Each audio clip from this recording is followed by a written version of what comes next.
भूतिया रास्ता horror story in Hindi. यह कहानी है सुजानपुर की पहाड़ों के बीच बसा एक खूबसूरत गांव। लेकिन कहते हैं इस गांव तक आने वाला जंगल का रास्ता भूतिया है। प्रभाकर कुछ दिन पहले ही इस गांव में रहने आया था। वह भी गांव वालों से इस रास्ते के बारे में सुन रखा था।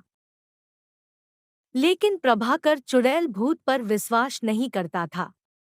एक दिन वह रात को उसी रास्ते से अपने बाइक से शहर से लौट रहा था और उसकी बीबी सुगंधा भी उसके साथ थी। अचानक से एक काली बिल्ली उसका रास्ता काट देती है। प्रभाकर जोर से ब्रेक लगाता है, तभी वह काली बिल्ली उसके बाइक के पास आकर गुर्राने लगी।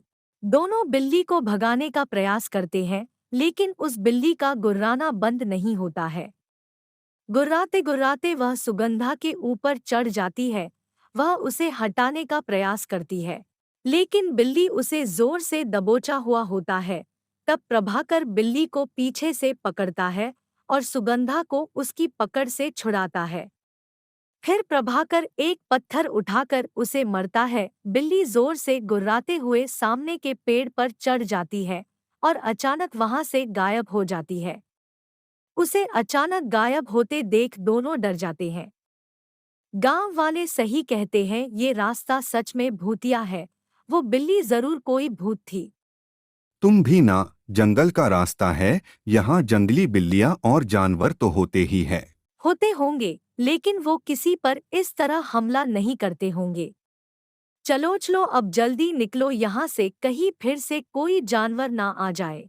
प्रभाकर ने बाइक स्टार्ट किया, लेकिन जैसे ही बाइक की हेडलाइट जली उसे सड़क पर कई सारे गहने गिरे हुए दिखाई दिए और उसमें सोने के सिक्के भी थे। वह कुछ सोच पाता तभी उसे किसी औरत के रोने की आवाज आने लगी। अब किसका इंतजार कर रहे हो, हम किसी मुसीबत में ना फंस जाए। वे दोनों घर लौट आए, लेकिन प्रभाकर के आंखों के सामने वो सोने के गहने और सिक्के अभी भी घूम रहे थे।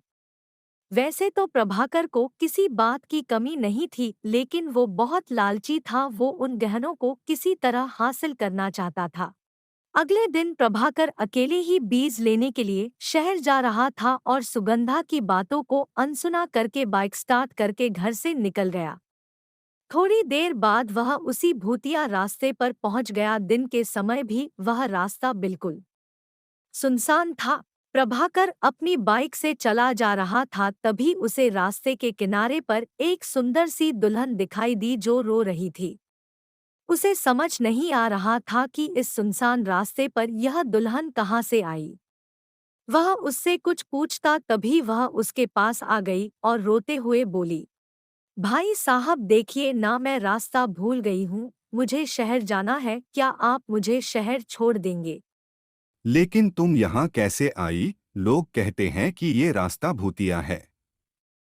तुम दुल्हन के कपड़ों में हो और लोग कहाँ है? क्या बोलूं भाई साहब, मैं अपने पति के साथ कार से इस रास्ते से गुजर रही थी। अचानक एक काली बिल्ली ने हमारा रास्ता काट दिया और हम लोग रुक गए।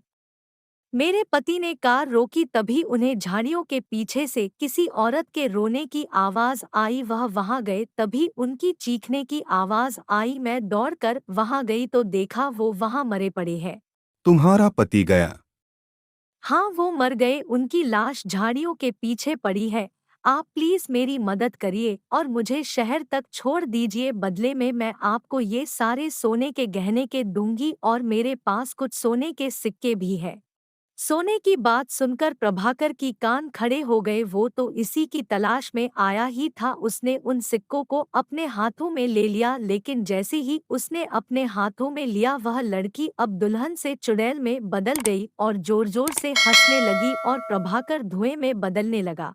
कुछ ही देर में प्रभाकर पूरी तरह से धुएं में बदल गया। उस चुड़ैल ने उस धुएं को एक बोतल में कैद कर लिया और ऊपर से ढक्कन लगाकर पहाड़ी के पीछे अपने घर के तहखाने में ले गई। वहां पर पहले से ही धुएं से भरी कई सारे बोतलें थी। आज मेरी 11 लोगों की गिनती पूरी हो गई। बिना सोने का लालच दिए मैं इन्हें धुएं में नहीं बदल सकती थी, लालची कही के। कल अमावस्या है, कल मैं इन सब को इनके असली रूप में ले आऊंगी और इन सबको मारकर इनके आत्मा पर कब्जा कर लूंगी और फिर उसे अपने पति के शरीर में प्रवेश करा दूंगी और वो फिर से जीवित हो जाएंगे। दूसरी ओर रात काफी हो गई थी। प्रभाकर के घर नहीं पहुंचने पर सुगंधा को चिंता होने लगी। पूरी रात सुगंधा ने प्रभाकर का रास्ता देखा लेकिन नहीं आया। उसे समझ नहीं आ रहा था कि वहां कहाँ चला गया। तभी उसने देखा कि गांव के मुखिया जी गांव के कुछ लोगों के साथ वहां से गुजर रहे थे। वो उनके पास गई और सारी बात बताई। बेटी सच सच बताना, तुम लोग हाल ही में भूतिया रास्ते पर गए थे क्या? जी गए तो थे, लेकिन उससे मेरे पति के ना लौटने का क्या संबंध है? कितनी बार कहा है उस रास्ते का इस्तेमाल मत करो, लेकिन पता नहीं लोगों को मेरी बात समझ क्यों नहीं आती है। आखिर आप सभी को वहां से जाने से मन क्यों करते हैं? क्या राज है उस रास्ते का? बेटी, कुछ साल पहले एक नया शादीशुदा जोड़ा इसी रास्ते से गुजर रहा था। तभी गांव के ही कुछ बदमाश लोगों की नजर उन पर गई। उस दुल्हन के गहने देखकर उनके मन में लालच आ गया। उन्होंने उन गहनों के लालच में दोनों को मार दिया और मरते ही वह लड़की चुड़ैल बन गई। उस दिन से जो भी उधर गया वह वापस नहीं लौटा। मैं वहां आज जाऊंगी और अपने पति को वापस लेकर आऊंगी। वहां से कोई नहीं लौटता बेटी, वहां जाना जानबूझकर मौत को गले लगाना है।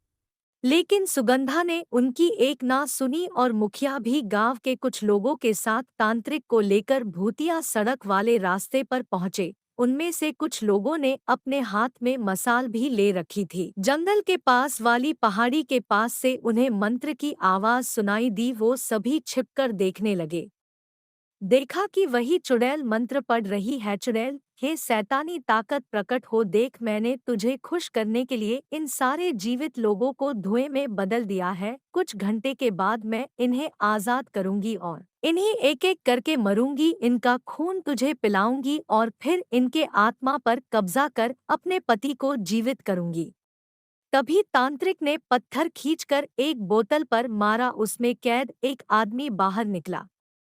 चुड़ैल को इस बात का पता नहीं लगा क्योंकि वह आंखें बंद करके मंत्र पढ़ रही थी। तभी मुखिया जी बोले, अरे ये तो भीमा है, इसके साथियों ने ही मिलकर उस बेचारी औरत और उसके पति की हत्या की थी और ये लोग तो उस घटना के बाद गांव से गायब ही हो गए थे।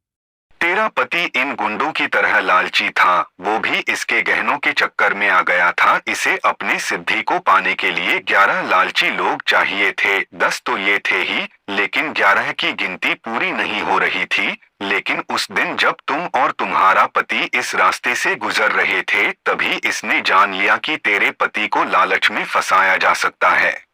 वो बातें कर ही रहे थे कि चुड़ैल अपनी आंखें खोली और अपने सामने फूटी बोतल देखकर गुस्से में भर गई। इतने में तांत्रिक ने कुछ मंत्र पढ़कर मसाल को उसके ऊपर फेंका। वो जलने लगी। इसी बीच तांत्रिक ने सारी बोतलों को पत्थर मारकर फोड़ दिया और उसमें से कैद सभी लोग बाहर निकल गए। प्रभाकर भी उनमें से एक था। उसे देखकर सुगंधा रोने लगी। ये तूने ठीक नहीं किया तांत्रिक, इन लोगों ने मुझे और मेरे पति को मारा था, तुमने इन दुष्टों को आजाद करा दिया। इनके गलती की सजा इन्हें जरूर मिलेगी, मैं इस बात का वादा करता हूँ। लेकिन तू जो कर रही थी, ये करके तू ईश्वर को चुनौती दे रही थी। एक बार जो मर गया उसे जीवित नहीं किया जा सकता। चुड़ैल जलकर राख हो गई। उसके बाद गांव वालों ने उन बदमाशों को पुलिस के हवाले कर दिया। प्रभाकर के साथ साथ पूरे गांव वालों ने लालच न करने की कसम खाई। उस दिन के बाद से वो रास्ता भूतिया नहीं रहा। चुड़ैल की आत्मा मुक्त ही गई।